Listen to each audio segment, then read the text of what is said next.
L'œil humain, c'est la lentille de notre monde coloré. Quand la lumière est suffisante, les formes et les mouvements sont captés par la rétine et transmis au cerveau.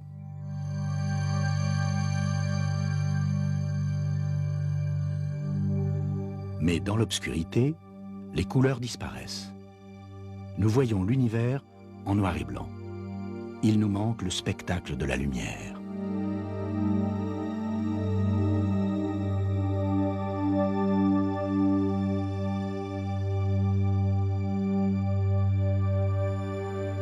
Pourtant, les étoiles ne sont pas dépourvues de couleurs.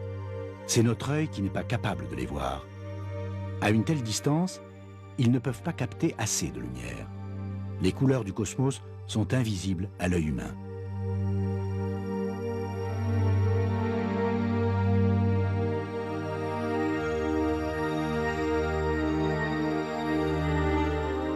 Et nous sommes distraits par nos propres lumières. Avions, satellites, magasins, rues. Le premier à voir les étoiles à travers un télescope fut l'Italien Galilée, mais il ne vit aucune couleur. Sa lunette astronomique ne captait pas plus de lumière qu'une paire de jumelles modernes. Pourtant, Galilée nous a ouvert les portes de la galaxie. Il a découvert des lunes autour de Jupiter. Il a vu des cratères sur notre lune. Il a annoncé que les planètes tournaient autour du Soleil.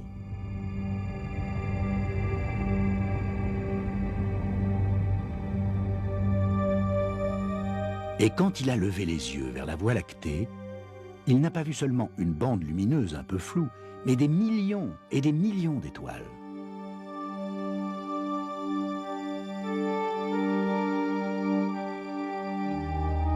Deux siècles et demi plus tard, en orbite autour de la Terre, le télescope spatial Hubble est le tube optique d'aujourd'hui. Le télescope Hubble n'a pas découvert la couleur, mais il a vu des détails invisibles auparavant.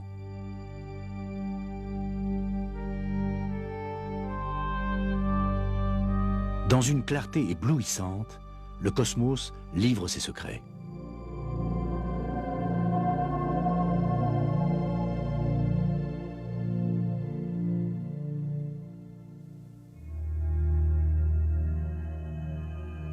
L'œil humain est comme une caméra. L'objectif est devant. La pupille ajuste son ouverture selon la quantité de lumière. Le point se fait sur la rétine, au fond de l'œil, et l'image est transmise au cerveau. Pourtant, même ouvertes au maximum, nos pupilles sont trop étroites pour voir le ciel nocturne en couleur. Elles collectent trop peu de lumière pour déclencher nos récepteurs de couleur. Il nous faut une lunette. C'est un réfracteur. La lumière est simplement collectée à travers une grande lentille et agrandie grâce à un oculaire.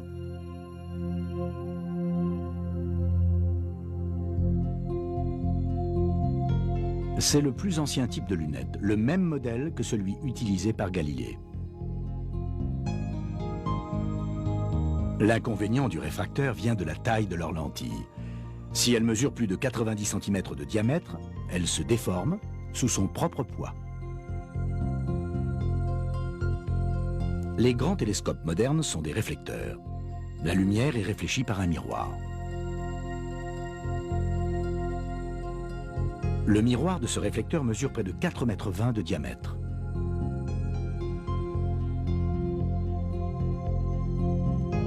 Le scientifique anglais, Isaac Newton, fut le premier à se servir d'un réflecteur et à en démontrer l'efficacité.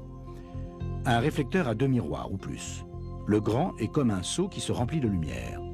Un miroir peut être beaucoup plus grand qu'une lentille, car il est plus facile à adapter sur la monture de l'instrument.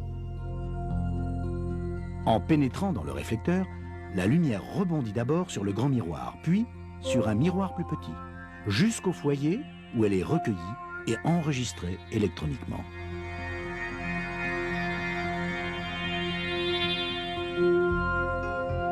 Plutôt que de regarder en clignant des yeux à travers des télescopes, les astronomes d'aujourd'hui analysent par ordinateur les images et rarement quelques photos.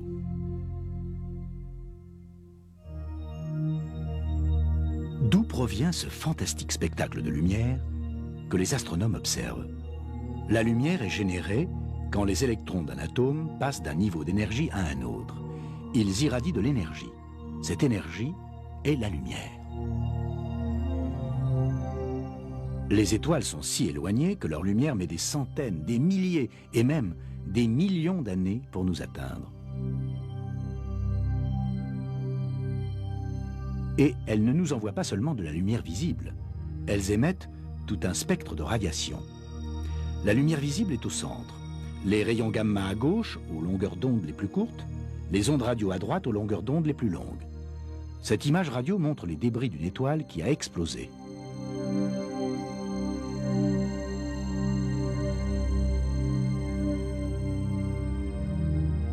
Une autre image radio, des nuages de gaz s'échappant d'une galaxie en détresse. En utilisant des antennes paraboliques au lieu de miroirs, les radiotélescopes fonctionnent comme des réflecteurs optiques. Les ondes radio sont captées et renvoyées vers un foyer au-dessus de chaque antenne. Les antennes paraboliques sont grandes parce que les longueurs d'onde qu'elles captent sont beaucoup plus grandes que celles de la lumière visible. Les antennes fonctionnent de jour comme de nuit, quelles que soient les conditions météo.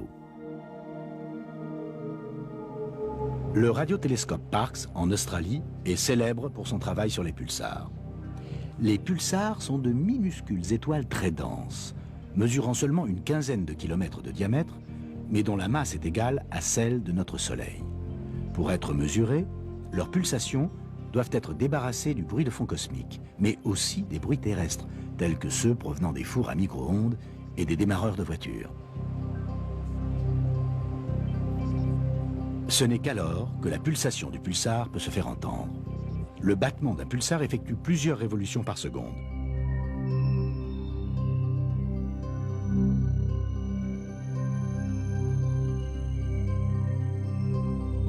Ici, les astronomes observent simultanément deux pulsars. Ce sont des reliques de gigantesques étoiles qui ont explosé en supernova. Des corps stellaires morts condamnés à émettre des bips radio pour l'éternité.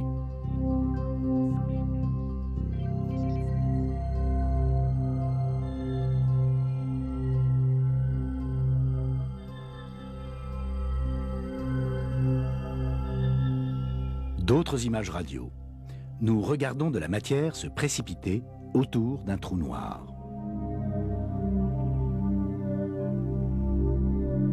Et cela recommence.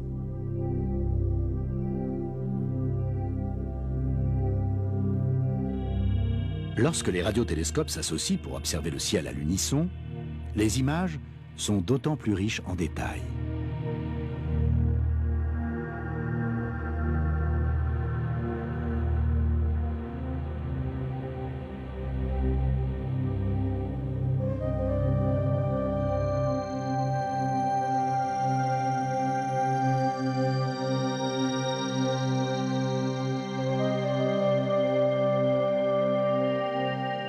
C'est ce qu'il se passe au Nouveau-Mexique. Le VLA, le Very Large Array, comprend 27 antennes montées sur des rails et disposées en forme de Y, couvrant plus de 1200 km². Ils se tournent comme des tournesols pour suivre la course des étoiles. Ensemble, ils fouillent le cosmos avec la puissance d'une antenne unique de 27 km de diamètre.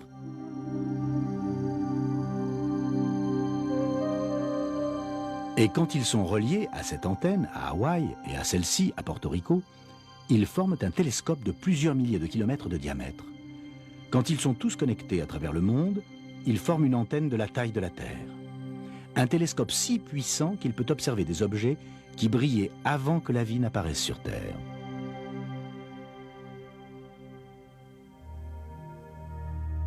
Les télescopes de plusieurs nations sont regroupés sur un sommet volcanique à Hawaï.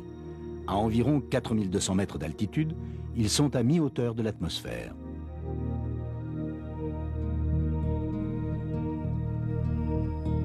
Ici, le ciel est dégagé. Sans nuages ni vapeur d'eau qu'il absorbe, le rayonnement infrarouge est recueilli.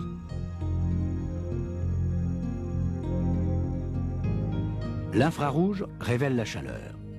Il traverse les poussières et nous permet de voir à travers les nuages sombres où naissent les étoiles.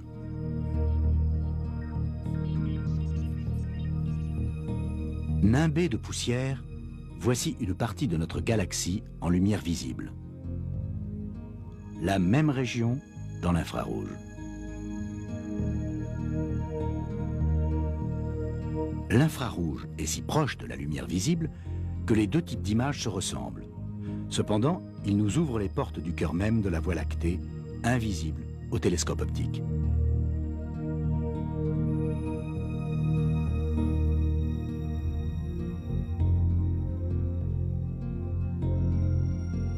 Vénus est toujours enveloppée de nuages. L'infrarouge révèle des détails de sa surface.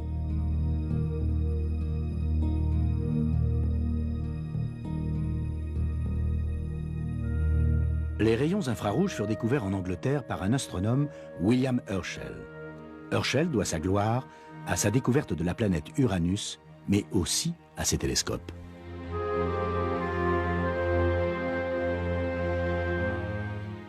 Le plus grand mesurait 1,20 m de diamètre.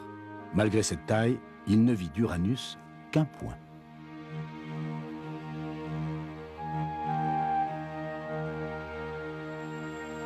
Uranus resta inaccessible jusqu'à ses photos prises en 1994 par le télescope spatial Hubble. Elles montrent des formations de nuages. Et pour la première fois, avec un télescope optique, Hubble captura les anneaux d'Uranus.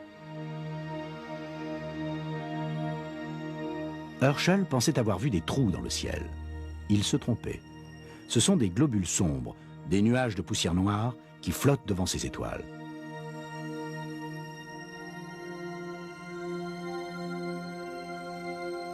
Pourtant, Herschel était un remarquable observateur. Il a dessiné une carte des étoiles avec le Soleil au centre.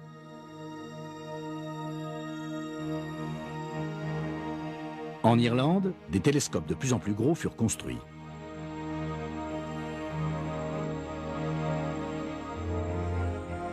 En 1845, le troisième comte de Ross construisit ce monstre muni d'un miroir d'1,80 m dans le parc de son château.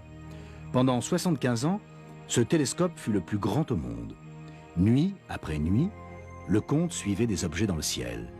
Il les regardait à travers le télescope, puis reproduisait leur position sur une feuille de papier. La même région sur une photographie moderne. Son dessin de la nébuleuse du Crabe, la photo moderne.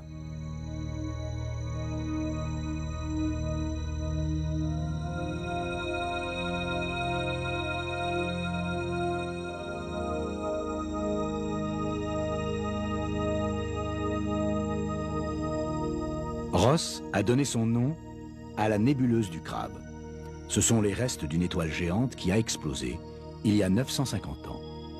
Dans cette superbe image, le télescope Hubble identifie le pulsar qui reste en son centre.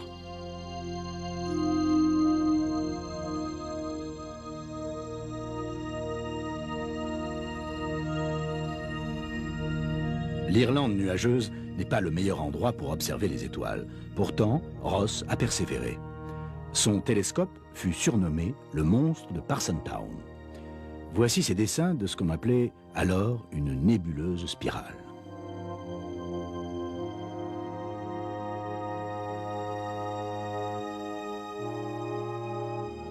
Aujourd'hui, on sait que c'est une galaxie. La galaxie du chien de chasse, qui est en interaction avec une galaxie plus petite depuis des centaines de millions d'années.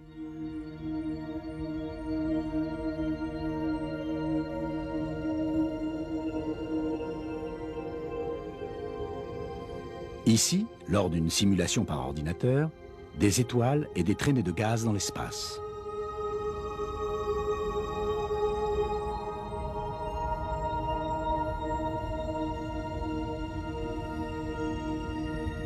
Elles ont l'air proches, et pourtant les galaxies sont séparées par une distance de 10 à 15 000 années-lumière.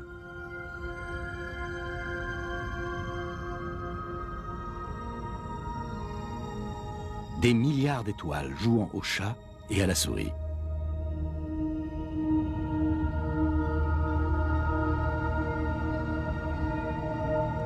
Hubble a regardé au plus profond de la galaxie du chien de chasse. Une partie de la tache sombre au centre pourrait être un grand anneau de poussière en rotation autour d'un trou noir.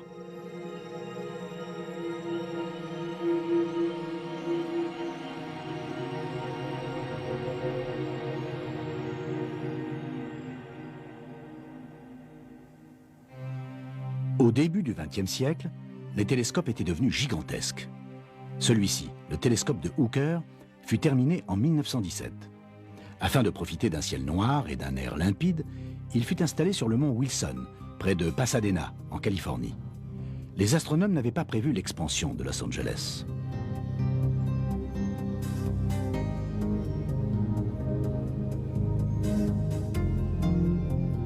Le télescope du mont Wilson était le premier instrument vraiment moderne. Son miroir mesure 2,50 m de diamètre.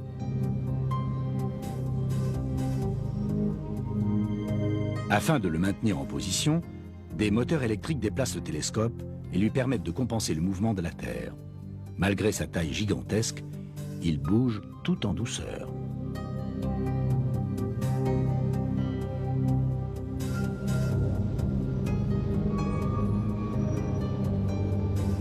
Les vigiles inconfortables de Herschel et de Ross appartiennent au passé. L'astronome George Hale, qui a imaginé ce télescope, a placé l'observateur au sein même de l'instrument.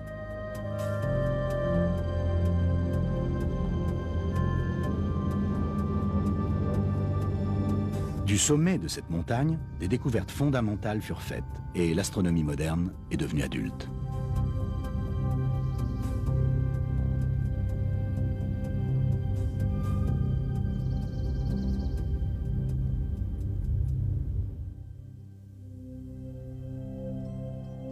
Le réflecteur de 2,50 m au sommet du mont Wilson nous a révélé notre position dans l'espace. Nous ne sommes pas au centre du monde. Le Soleil est situé à la périphérie extrême d'un gigantesque disque d'étoiles, une spirale plus enflée en son centre, une galaxie que nous avons baptisée la Voie lactée.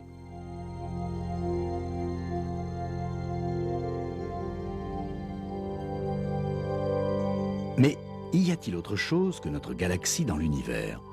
Les observateurs du mont Wilson répondirent par l'affirmative, et un astronome découvrit pourquoi. Ce fut Edwin Hubble qui donna son nom au télescope spatial. En 1923, Hubble prit une série de mesures d'une importance capitale à travers le télescope du mont Wilson. Il observait des étoiles variables, dites céphéides, dans cette région du ciel. Des étoiles dont l'éclat change avec le temps. Elles sont l'une des clés pour calculer les distances. Elles sont si éloignées que Hubble a réalisé qu'il regardait une autre galaxie à plus de 2 millions d'années-lumière de la nôtre. Hubble venait d'identifier Andromède, l'une des galaxies les plus proches de la nôtre, et il en découvrit de nombreuses autres. Il pensait que la forme des galaxies indiquait leur évolution. Elles commençaient sous forme d'agrégats informes qui se condensaient de plus en plus. Elles développaient des bras qui, pensait-il, grandissaient et s'enroulaient autour de la galaxie comme une pelote de laine.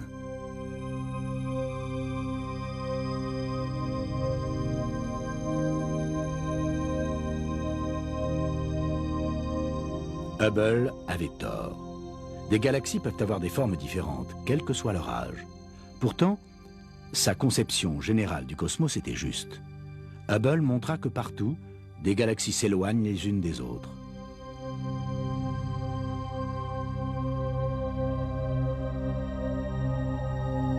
Il avait découvert l'expansion de l'univers et ouvert la voie à l'idée que tout débuta par un Big Bang.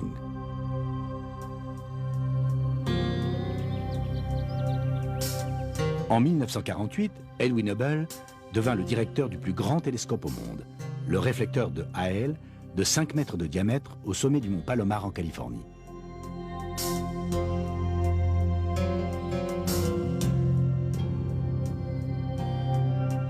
Mais Hubble était en fin de carrière. Plus tard, on lui attribua la contribution la plus importante à la cosmologie depuis l'époque de Copernic. 4 siècles plus tôt, Copernic avait émis l'idée que les planètes tournaient autour du Soleil.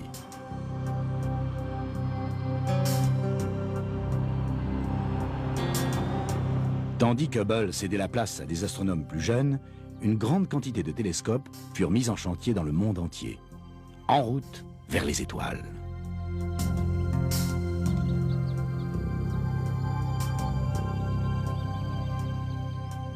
En Amérique, la plus grande collection de télescopes fut réunie à Kitt Peak, en Arizona.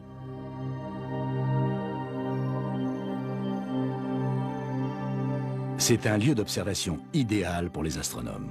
Assez haut pour ne pas subir la distorsion de l'atmosphère basse, assez éloigné pour éviter la pollution de l'air et de la lumière, assez sec pour pouvoir observer le ciel presque chaque soir.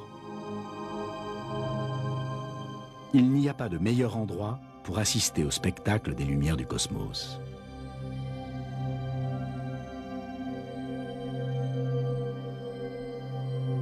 Sauf peut-être dans les Andes, à la Silla, au Chili, où se trouve le télescope européen austral. Au large de l'Afrique, sur un sommet volcanique dans les îles Canaries, le télescope anglais William Herschel fait partie d'un autre groupe de télescopes. Et au-dessus des nuages, sur le Mauna Kea à Hawaï, se dresse le dernier et le plus moderne. Les dômes des télescopes de Keck, des jumelles cosmiques. Keck ressemble à une cathédrale double. C'est le plus grand télescope au monde.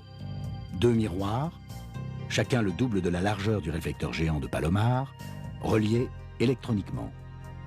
Mesurant près de 10 mètres de diamètre et construits comme un puzzle, ils sont formés de 32 segments de verre hexagonaux.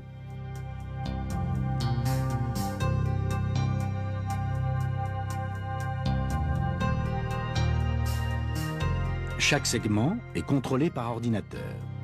Il ne faut qu'une fraction de seconde pour les déplacer. Ainsi, ils compensent la distorsion sur l'image causée par l'atmosphère ou par le plus petit changement de position du télescope.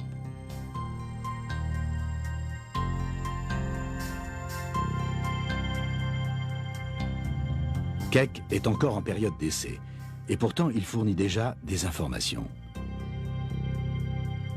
Comme cette magnifique image de la nébuleuse Esquimau. Et cette galaxie en spirale.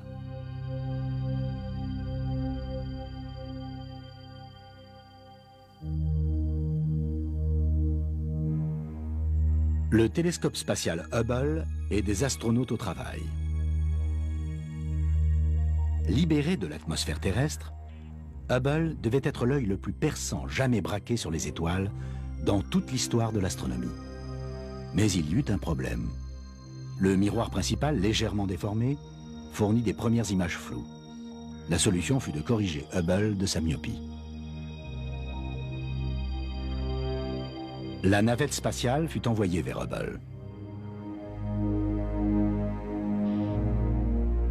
Sa mission ?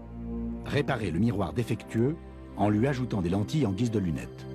Simple sur Terre, délicat dans l'espace.